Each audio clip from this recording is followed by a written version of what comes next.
Tapit es una oportunidad muy buena para la ciudad de Valencia porque nos va a permitir tener pues una plataforma que nos dé información de los flujos de turistas a lo largo de toda la ciudad y nos va a permitir tener pues políticas públicas que se basen en evidencia, en datos y que nos mejoren pues esa gestión de flujos dentro de todos los barrios de Valencia. Esta plataforma lo que va a hacer además es estar a disposición de todo el sector turístico de la ciudad de Valencia, que van a poder tener información para tomar las decisiones más eficientes. Estamos ya trabajando, por ejemplo, con los guías turísticos para que puedan reorientar sus rutas pues en aquellas zonas donde haya un nivel mayor de concentración, pues quizá pueden tomar decisiones, porque Valencia lo bueno que tiene es que tiene unas infraestructuras turísticas espectaculares y tenemos nuestro centro histórico con más de 2000 años, pero tenemos también pues la zona de la Ciudad de las Ciencias, tenemos el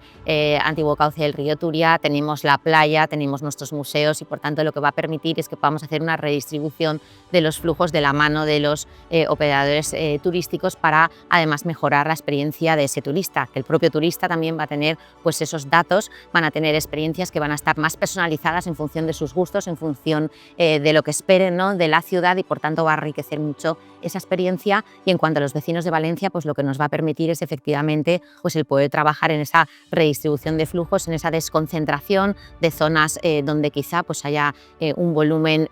pues alto de turistas, y que nos pueda permitir además poder llevar el turismo a diferentes barrios y por tanto que ese impacto positivo desde el punto de vista económico que tiene la hostelería en el comercio pues puede llegar no solo al centro de Valencia, sino pues a todos los barrios de la ciudad. Bueno, es muy importante tener esos flujos, como decía, esa información, ese dato, esas evidencias para tomar decisiones y además estar conectado con una plataforma nacional, pero sí me gustaría poner en valor también, en el caso de Valencia, pues que hemos presentado una experiencia inmersiva en torno al Santo Cáliz, lo cual nos parece muy interesante porque bueno, pues es una de las reliquias más importantes en la historia, pues no solo de la cristiandad, sino en la historia de la humanidad, y vamos a tener la oportunidad de acercarla, ¿no?, porque es, yo creo que bastante desconocida, no solo para el que nos visita, sino también para los propios vecinos de la ciudad, y por tanto de una manera lúdica, de una manera divertida, vamos a tener pues la oportunidad de enseñar, ¿no?, de mostrar toda la historia de esta reliquia y de que los más pequeños, pero no tan pequeños, las familias la puedan conocer aquí en Valencia y puedan aprender sobre algo que para nosotros es parte de nuestra identidad